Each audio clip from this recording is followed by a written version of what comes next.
and welcome to AEW Unrestricted, which is, funny enough, the 200th episode of AEW Unrestricted. I am Aubrey Edwards, co-host of 199 episodes, along with my co-host, Will Washington. How are you doing, buddy? I'm doing great. Yeah, that's right. There's one episode without you, and that's not gonna lie, that one was definitely nerve-wracking, just because it's like, hey, it's just you and Tony on this one, and so and you were still like new too, so it's hard to like guide a Tony preview episode like by yourself.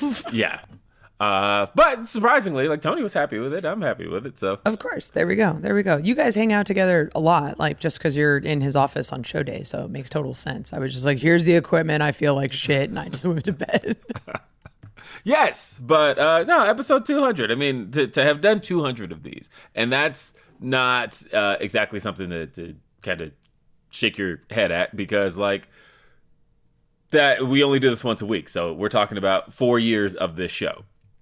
And that going back, for a 4-year-old company, actually at this point, AEW is officially 5 years old this week, but going back to the beginning of Dynamite, this show has existed. Yes. Yeah, it's wild. And you've been a part of nearly all of them. All of these interviews, we've had so many great talents on this show. We've had so many, it's kind of a cool peek behind the scenes, and a cool peek at people's lives and things along those lines. I used to be a listener of this show. Hey. Now I have to listen to it because I hear. Now you gotta listen to me, asshole. Yes, I've heard every episode I've been on, right? But no, hey. But that's the thing, is I've listened to nearly every interview that this show had done, and to be here now is so cool, and I'm so happy for you to have hit 200 episodes. I'm happy to be a part of all the ones I've been a part of in 2023, but we're in 2024 now. Oh my God, where did the time go? How old do you feel? Probably about as old as I possibly can. The other day, Sheeta had said to me that she was surprised that I had only been with AEW at this point 8 months, because she's like, it feels like forever. Yeah. And I thought, you know what? Because I travel multiple times a week now, it does feel like it's been way longer than 8 months, but it's only been 8 months. That's wild. That's insane. Yeah, it's crazy. We're already in 2024. As you said, AEW is now officially 5 years old, just had the birthday. Which is always fun to think back that it was like being the elite and Hangman turning around a cell phone and showing a logo like, look, humble beginnings. Yeah. And now we're like, oh yeah, we just went to New Jersey for like our 12th time. Like we just had another pay-per-view. Like the fact that this is just our life now, and it's so like regular, so routine almost. And it was such, like, it's still exciting, but it's exciting in a different way because we're seeing a period of growth for the company and all this kind of stuff. But anyway, it is now 2024. I figured we do something exciting. This was actually our producer, Stacy's idea, that we kind of go back and look at last year and talk about some of our favorite matches. But, asterisk, we just talk about TV matches, because I think we do spend a lot of time talking about pay-per-views on this podcast, which is great because our pay-per-views are always phenomenal. But there is so much good wrestling that happens on live TV that we just kind of overlook a little bit. Maybe that's not the right word, but there's so much. And I know I was going back through my notes to figure out like what matches I have that were particularly memorable for me. And like I was sending Stacy notes, and I remember seeing like Jamie Hayter versus Emi Sakura, January 27th, and the only note I had was hamburger meat. I think I know where this is going. Because the way that they chopped each other. Yeah, I thought that's where you were going with that. Both their chests after just literally looked like hamburger meat. Like that's just a sort of like saying that happens backstage. Like, oh, ground beef is nasty. Because they're already bruising, right? And that was one of those matches for me that when you see it on paper, you just immediately have that reaction of, oh, this is going to be good. Because both those women hit hard as hell. Yeah. And they're going to leave it all in the ring. And there's just a lot of history there, both having, the Japanese style and seeing that come forward on TV. Like, I can't believe that happened last year. It feels like forever ago. I know. There's so much. I mean, look, I'm looking at matches that just since I started and realizing I can't believe that these are these happened that recently.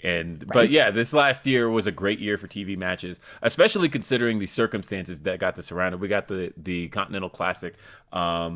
MJF put Bryan through the ringer, and a lot of things got to happen on TV. We had the debut of Collision. So many cool things got to happen that brought us these matches we're going to be talking about here today. And I love it.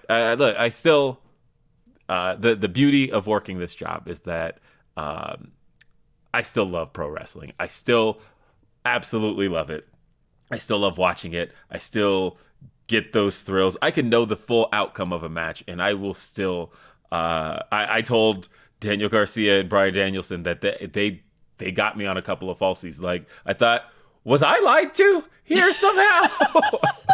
We kayfabed the creative guy. Yeah, and I'm like, how can this be? Like, they've gotten me. Like, I can still fall into the drama of pro wrestling, and if I can, then I know you can, and that's why we're talking about the matches we have here today. What are we starting out with? I mean, like, the year started on a crazy note. We were in the middle of Death Triangle versus the Elite in a best of 7.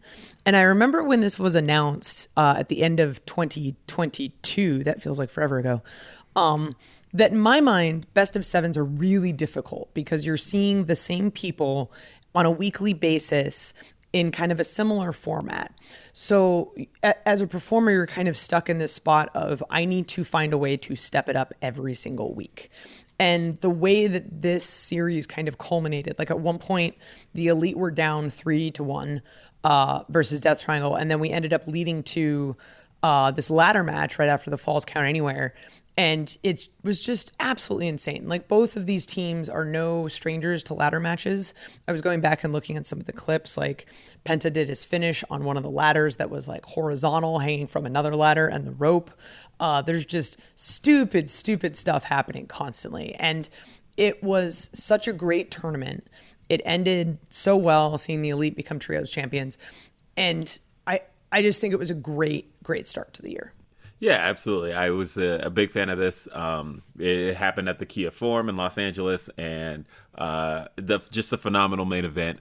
I think knowing that this was an environment that was particularly special to the Young Bucks and the Lucha Bros, as we'd seen them in ladder matches before, but to add Kenny and Pac, who have had such a storied rivalry before that, added as an added element to this. This was an excellent match, and yeah, a great way to end that series.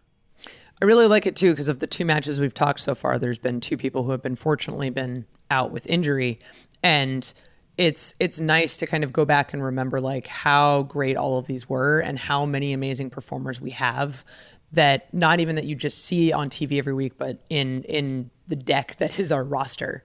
So it's, man, I can't wait to see some of these guys again. It's absolutely great. Yes, I agree. And then, so January was a really hard month for AEW, and that particular month was when we lost Jay Briscoe, and that was already, the January 25th show was already a really, really difficult show. That show got to end on a really proud note, seeing Mark Briscoe and Jay Lethal go one-on-one in their tribute to Jay Briscoe match. It was Mark's TV debut on what would have been Jay Briscoe's 39th birthday. And to get to see just the love poured out from the fans, from the talent, from the staff for that match, I think makes this a really memorable TV moment. It's always unfortunate when something like this happens. When you lose someone, it's unfortunate. When you lose someone that has meant so much to many people, and I was not really close with the Briscoes at all. I had met them only a handful of times. So I think that day, because we were all flying in sort of when we got the news, was really hard because I saw so many of my friends hurting, because so much of AEW's history is in Ring of Honor, in sort of the old Sinclair era. So many of these people are so close to the Briscoe family. And then seeing just the outpouring of support from their community has been super wonderful. But also seeing Mark Briscoe kind of come into his own as a performer. Like, we've always thought of the Briscoes, and I I love Mark Briscoe. He is such a phenomenal guy. He is so hilarious. And he has like an army of children. Like, he's so funny. So I'm so like, it's unfortunate the way that his singles career started with AEW. But I think it's one of those things where he's truly thrived. And I'm really happy that he has the AEW family behind him, that we all have his back, and that he's finding a lot of success in a television product. Oh, I completely agree. I think that, especially as the Continental Classic was going on, and he only got the one victory, but against Jay Lethal. Against Jay Lethal. And, the way he had explained that, and I talked to him about it, but the way he goes, this is my rookie year as a singles performer. And it truly is. He had spent all of his time as a tag team wrestler, and this is his rookie year, and he's just getting started. Mm-hmm. And to hear him be able to put a positive spin on that the way Mark Briscoe can was just so great. And it's been excellent getting to know him. But again, seeing his singles career start here, I think, was an incredible and important moment for AEW. It's been really interesting from I don't know, I've been thinking about grieving a lot recently. And when we lost Brody, it was really hard because we were all in pandemic and the situation was completely different. But I think because we have Mark here, it's allowed us to all kind of grieve differently. And it's been a really interesting situation. And it's been a really good example of the relationships that people make in this business, that you end up seeing these people more than you see your own family, and they become your family. And I'm really happy that I can call Mark Briscoe family. Absolutely. And I think on that note, we will gather ourselves and talk a little bit more about some of the best TV matches that happened on AEW television right here when AEW Unrestricted continues. AEW Unrestricted. It's Aubrey, it's Will. We're talking about favorite TV matches of 2023. And it's hard to talk about TV matches without talking about a guy who, in every situation he's put in on TV, goes above and beyond. And with this being his final year, his final year wrestling, I have a feeling that 2024 is going to be even more of that. But we saw Bryan Danielson in some TV classics this year. One in particular was this bloody affair, February 8th, 2023, against Rush. Oh my God. I'm so glad you brought this match up, because that match is one of my favorites from last year. Yeah, it was so good. Of course, this was on the path toward Bryan challenging MJF for the AEW World Championship in the Iron Man match at Revolution. But before we got there, Bryan had to run the ringer, and a lot of those matches he had were already just amazing killer performances. But this one in particular, this bloody affair with Rush, I think was the match that made people look at Rush and go, he belongs. We knew he was good, but now we know he's great. And we know that he belongs in a ring with the Bryan Danielson. And again, these two just went back and forth. The crowd bit on literally everything that this match had. And yeah, by the end, Bryan Danielson was victorious, but I think Rush walked away just as good in defeat. Absolutely. It's one of those great things about wrestling is that, I mean, this is a little peek behind the curtain, but you don't necessarily have to win to get the benefits of a great match as a performer. You can lose and still come out almost better than the guy that won, because you've now had that exposure and you've been elevated to that new level. You and I both agree Bryan Danielson is the greatest wrestler of all time. He's both of our favorites wrestlers. So anytime someone's in the ring with Bryan Danielson, you immediately go, ooh, who is this person? This is important, which is really great. And I love thinking about this match and then thinking about the Continental Classic, because we've seen Rush grow as a performer over the last year. And another peek behind the curtain. Like Rush and I are good buddies, and we talk a lot about kind of American style wrestling compared to wrestling in Mexico and the differences between the two. And it's very nuanced, but there's a lot of like having to deal with commercials, having to deal with cameras and pacing and storytelling and all of these things that are very, very different that he's been learning along the way. And to see him have this incredible match with Bryan back in February, to see him have different style of matches every week in the Continental Classic to round out the year was just so great. And I could not be more proud of that guy. Absolutely. And, there's another match I wanted to talk about, because speaking of people you've grown close with, but a quick little story in that March 22nd, 2023. So most people know I live in Denver, Colorado, which is a stone's throw from the state of Kansas, which is right next to Missouri. And you guys had a show, AEW Dynamite, in Independence, Missouri, which we hit twice in 2023. I got a text from one Tony Khan right before that show. This was a month and a half before I started with AEW. Right. But I got a text from Tony the Friday before that Dynamite, and he just says, I think this is going to be one of the greatest episodes of Dynamite we've ever done. And I go, okay. Interesting. And what a response. Okay. Yeah, well, I go like to that level of confidence in this, how can this be? And of course, we end up announcing that it's going to be Vikingo versus Kenny Omega in the main event of AEW Dynamite. And I got up, got in my car, and I drove to Independence, Missouri from Denver, Colorado, to see this in person. And totally worth it. I think that this was just an incredible showcase for Vikingo. I think that for him to get this first showing on AEW television in front of this audience, people have been wanting to see Kenny and Vikingo. That match was supposed to happen in 2021. And then, of course, Kenny had to have his surgery, and he was out for 9 months.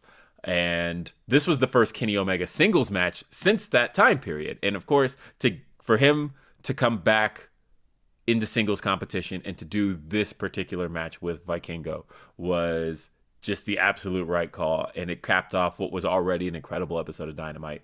But to see these two in action on TV, I think this was a great introduction to the American audience for Vikingo, who I think has been thrilling AEW audiences ever since. And then it was one of those reminders that Kenny Omega is still the cleaner. And we got to see just an incredible 6:30, and it's still one of those highlight reel moments at 6:30 through the table to the outside. I can't say enough great things about this match. Kenny and Vikingo is a match that I could watch over and over and over again. It was that good.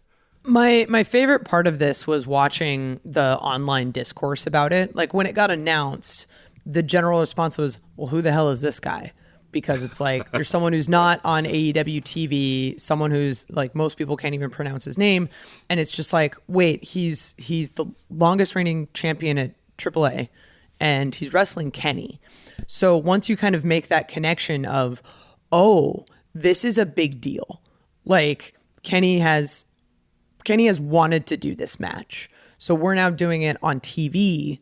This is going to be important. And I think the people that kind of figured that out right away tuned in and saw this and went, how is this guy defying gravity the way that he is? He does things that I took a number of high-level physics classes in college, and I still don't understand how he's able to do all the things he does. And you see a lot of it in person now, too. So, like, which is terrifying. Seeing it up close has to be even more terrifying. There's been a couple times where like I have to actually climb up on the ropes to get out of the way because he's just doing things.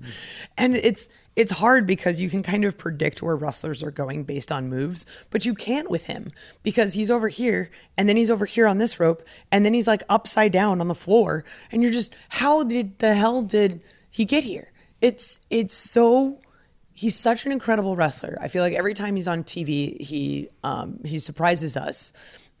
he does things that we've seen a couple times before that are still impressive as hell. I'm so happy that his first introduction to the AEW audience was through Kenny Omega, because I think, like we talked about last segment, it kind of just put him on the same platform and people went, oh, this guy's great. This guy's the one to watch. And seeing people like that come into AEW and have excellence in front of our crowd is so great, and one of my favorite things about working here. I so love to hear that. I want to stay on the Kenny Omega train for a little bit, sure, if I may, because this one is particularly special to me because it happened a week after I started. I started May 3rd. It's my first week. And then 1 week later, all of a sudden, it's like, hey, Kenny Omega one-on-one with Jon Moxley in a steel cage match. I think, I've said this before, I talk about Bryan Danielson. I make a lot of absolutes. Sorry that I do that, but I do. I talk about Bryan Danielson being, in my opinion, the greatest wrestler of all time. But I think when we talk about rivalries in AEW, I think the most important rivalry in the history of AEW is Jon Moxley versus Kenny Omega.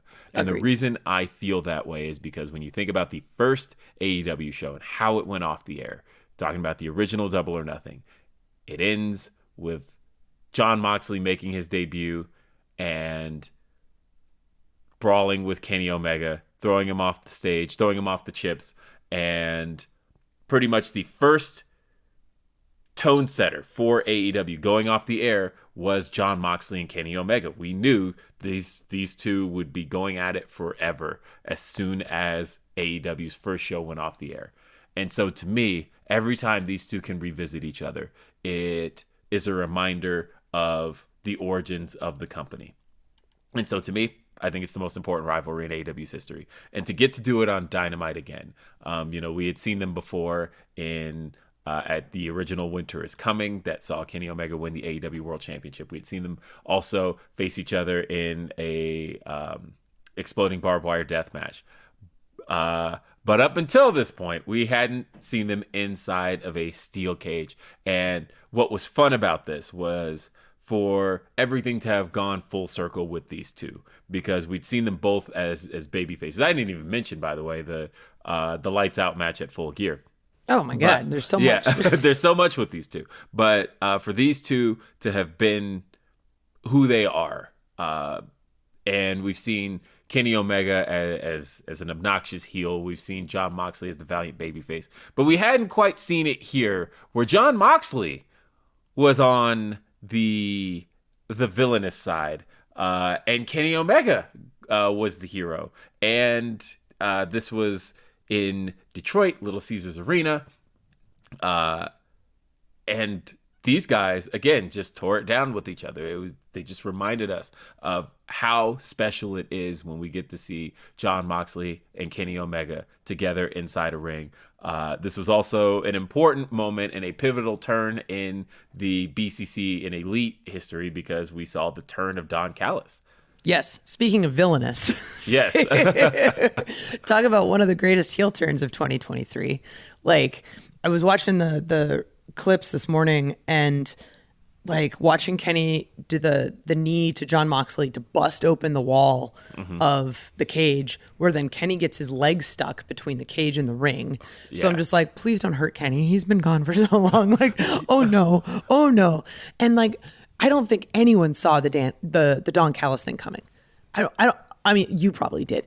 I mean, look, it was my second week, so it was my first. You're still new on stuff. Yeah, I was still new, and like it was one of those. Okay, seeing this all come together was fascinating. I found Kenny afterward, just to make sure he was okay, and now I've learned that after any Kenny match, and I ask him if he's okay, he's going to give me the same answer. But that was my second week, and that was the moment I realized I'm going to like it here. I'm really going to like it here. I went out into the arena and watched the match from the stands, like I do for a lot of things. And again, just that Detroit crowd going nuts for literally everything. And of course, the cage wall busting down with the V-trigger.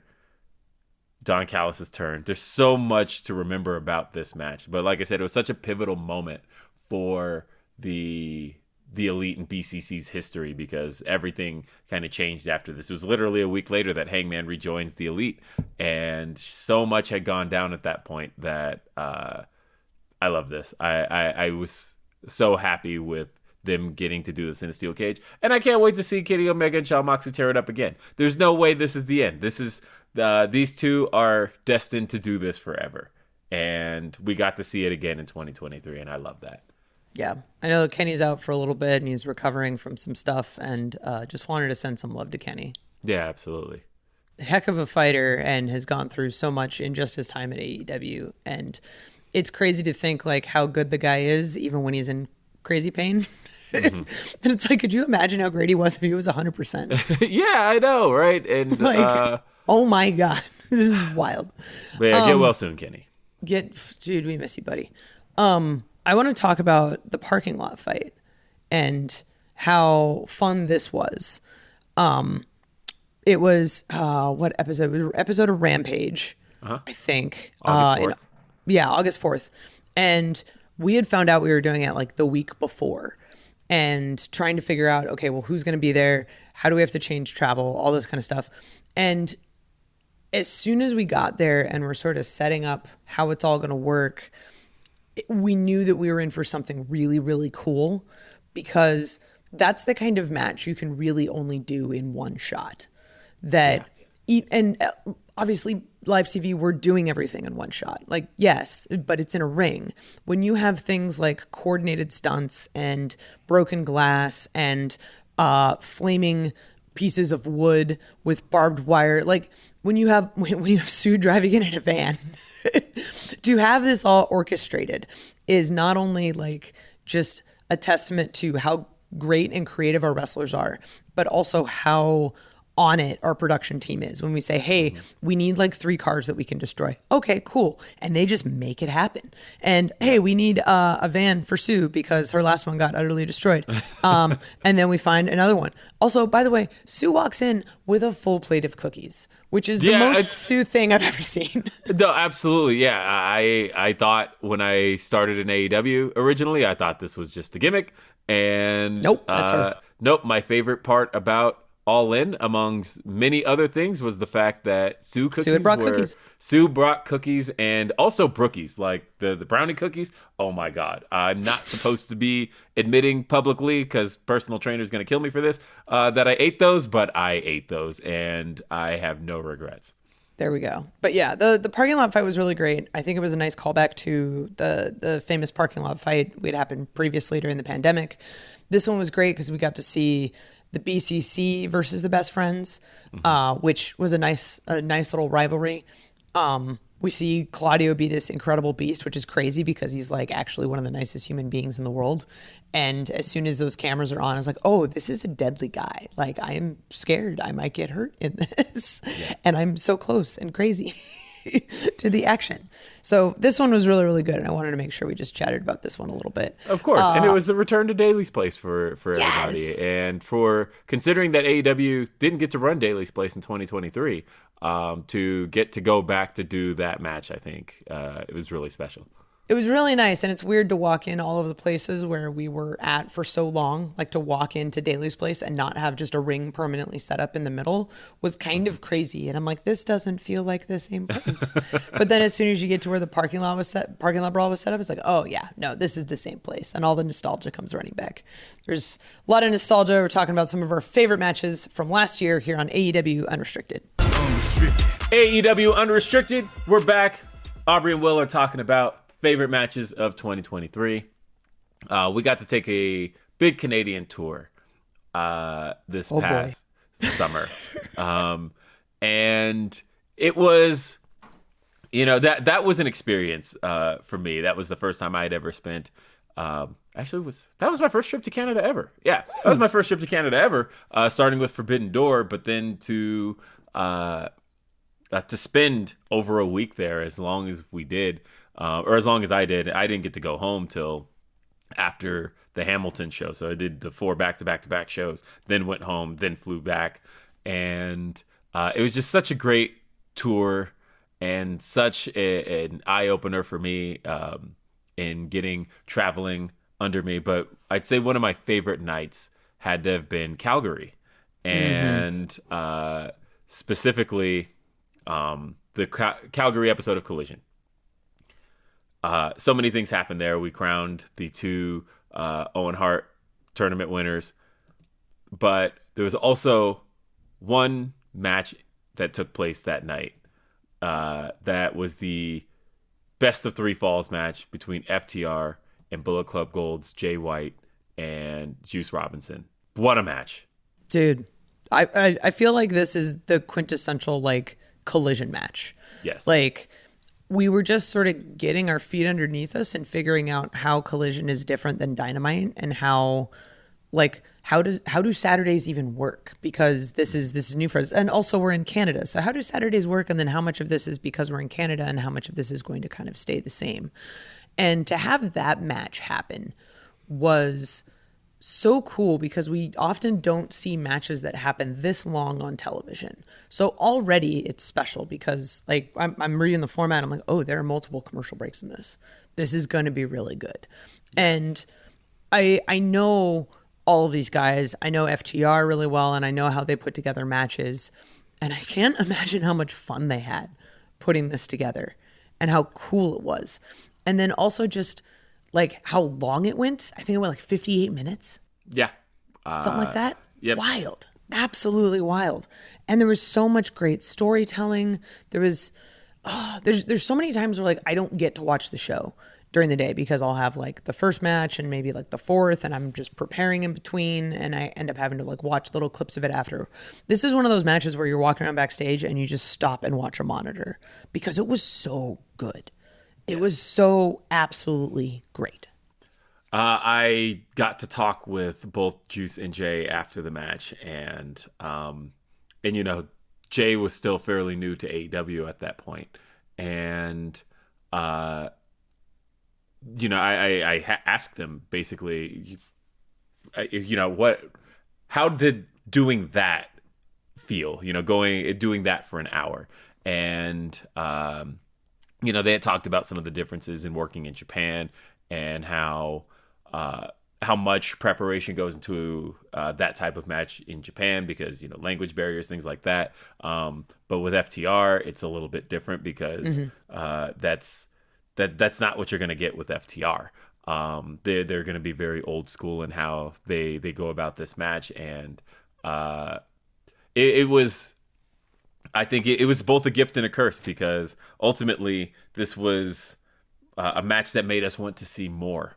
Yes. But on the other side of that, you know, Juice Robinson and Jay White both have singles aspirations, and weren't necessarily going to continue after this. And so again, it was a gift and a curse, in that I think everybody coming out of this match wanted to see these guys go at it again. But at the same time, Jay White, you know, that man is going to hold singles gold in AEW. Juice Robinson has really proven his worth this year as a singles performer. Bullet Club Gold has a tag team in the Guns. And so a lot of this was almost a swan song for these guys as a tag team, that, yeah, you got to see it, but at the same time, they're moving on. They're moving on as singles performers. And but to get to have this special moment for Bullet Club Gold and FTR, I think was excellent. I like you talk about tag teams that have singles aspirations. And one of my favorite tag teams in this last year was Ricky Starks and Big Bill. And I'm kind of using that as a segue into talking about the year that Ricky Starks had. Like, yes. Such an incredible start. We've known he's going to be a huge star since he first walked in. Absolute Ricky Starks in Daly's Place. Had some awesome matches. He was paired with Taz and Brian Cage for a bit, ended up being FTW champion. But to see him continue in AEW and end up getting gold, but still be a singles wrestler, even though he had tag team gold, it's just kind of a testament to who he is as a wrestler, who he is as a person, as a character. Like, the dude just like exudes charisma. And he had some of my favorite singles matches this year. In particular, his match with Bryan, which I think was the Texas Death Match on TV. Yes, it was a Texas Death Match. Yes, because they had just had the strap match at the pay-per-view, which once you have the strap match, you're like, well, where are you going to go from here? Oh, we're going to go. Okay. Yes. This is where we're going. Yeah, no, this was just beautiful, bloody wrestling television. And it was interesting because this was only Bryan's second match back. And for those who don't know, Bryan Danielson is a maniac. And this man coming back after his injury from the match with Okada at Forbidden Door, and he comes back, he does this incredible strap match that you got to be up close and personal for. And then it's like, you know what? Second singles match back, Texas Death Match. And just turn it up to 11 right out of the gate. Jeez, yeah, Bryan. just turned it right up. And I thought the strap match, I didn't think that could be topped. That's one of my favorite matches, possibly. That was an all-timer for me. That was definitely one of the best matches of the year. And for those two to go back out there on television and do a Texas Death Match on TV, and that's a difficult one to do. I think they knocked it out of the park, and I think that they just reminded us that this Bryan did so much to help put Ricky on the map as a singles performer. We already knew, we had seen him facing Jericho earlier in the year. He had to have the match with Max at the end of the year last year. But I think to show that Ricky could compete in this type of environment, I think this should go down as one of those all-timers for Ricky's career. Yes. I feel like we're just seeing the start of Ricky Starks at AEW. Like, he's one of our future stars. Like, there's been so much talk about the pillars forever, but I think you can kind of change them out. And I think Ricky Starks might be coming in, making some construction and putting himself in there. Yeah, no, I actually agree with that. That I think that, you can have more than 4 pillars, can't you? It's like, if it's a big building, you can have maybe like 12. Yeah. But no, I felt like, again, I just thought that these two, they just did excellent with it. And I agree with you that Ricky Starks should be in that conversation as far as kind of tentpole AEW names that when you think of AEW, he should be one of those that's in that conversation. Absolutely. He's just one of those guys. Yeah, he's just one of those guys that when he comes out, people just know that he's a big deal. And because he is, and he's put in the work and he's gotten there. And like, doing a Texas Death Match on TV is hard. Doing it after a phenomenal pay-per-view match is even harder. Yes. And the dude excelled. Well, speaking of Texas Death, I have to talk about a performer who also came into his own in 2023. And he really put himself on the map with the Texas Death Match. But prior to that, he had also performed with Bryan Danielson. And talking about Swerve Strickland, who really went from his last 6 months in AEW, I think, are, again, talking about all-timer runs, from getting to perform at Wembley with Sting and Darby, to having 2 incredible matches with Hangman Adam Page, to his run in the Continental Classic. He really put himself on the map in 2023, in that latter part of the year. And one way he also got to do so was in a match with Bryan Danielson. This was Title Tuesday. Mm-hmm. This was a commercial-free match. You rarely get those in AEW. Oh, I'm so happy. But you got to see Bryan Danielson and that's right, you reffed this match. I did. It was Pacific Northwest. 3 people. It doesn't happen often, but it happens quite frequently at AEW. It's pretty nice. Yes, that's right. You did ref this match. This was Independence, Missouri. So you guys are eating good in Kansas City there. Yeah, dude. Since we get to talk about you guys twice. But yeah, October 10th, Title Tuesday, commercial free, nearly half an hour of commercial free wrestling, but you guys got to see Bryan Danielson and Swerve Strickland go one-on-one. I loved this match. I think this was a pay-per-view quality TV match where you got to have all of the thrills of a pay-per-view match, and from start to finish. I think, Bryan's one of those guys who the fans adore, but when Swerve got out there, all of a sudden we start hearing those Swerve's House chants, and we're seeing a big back and forth. The crowd was split between the two. And, Swerve went to cheat at the end of that match. Went to use Nana's crown, and was foiled by Adam Page, which resulted in Bryan Danielson getting the victory. But again, this was one of those moments that by the end of it, people felt like Swerve Strickland is in that spot. He should be considered, again, one of those tentpole names. The dude has a rocket ship strapped to him that is probably bigger than any rocket ship I've ever seen strapped to a talent. And I'm so proud of it. And to see kind of where he's come before AEW and how he's just completely come into his own as a performer, how he's come into his own as a wrestler and just has this power to just draw you in. All he has to do is stand there on the ramp and people are just losing their minds. I really appreciated that this match was commercial free. And for a lot of people who maybe aren't in wrestling, it just kind of completely changes how you structure a match. Like, one of the things that's really great about pay-per-views is we don't have commercials. But where your commercial is, typically you're structuring like, okay, where is your cutoff? Where is your heat happen? Where is your comeback happen? Where these happen is a lot of times dictated by the commercials. Yeah. So you end up getting a completely different match in a commercial-free setting. And hearing earlier in the day that we were going to be commercial-free for as long as we were on that day, and then hearing that these guys got it, I'm like, this is huge. And like, I wish people understood how big of a deal this is. Because to give guys like that freedom to kind of just do whatever they want in a live television setting is so unheard of. And not having the restrictions that normally come with TV along with that was absolutely crazy. Yeah. Do you know how happy I was to get to tell them? Because the thing everybody wants to know in pro wrestling is, what's my times? Everybody, that's like the conversation. That's the question everybody asks. How much time do I got? How much time do I got? How much time do I got? And when I got to tell them, oh yeah, 16. And they looked at me and went, okay, but like, it was like 16. That's it. What are our segments? Is it like 8 on the front, like 2:45, and then this was like, no, it's 16. Like, yeah, it was like what? It's just a straight 16, and that's it. So that was a great conversation to get to have. And Aubrey, I wanted you to pick the last one here. Ooh, what am I gonna pick? I'm gonna pick one of my favorite matches from the Continental Classic, which was Andrade versus Bryan Danielson. I feel like we're just talking about Bryan Danielson a lot, but like, honestly, you can't talk about 2023 without talking about Bryan Danielson. He had a year. He had quite the year. Television, pay-per-view, doesn't matter.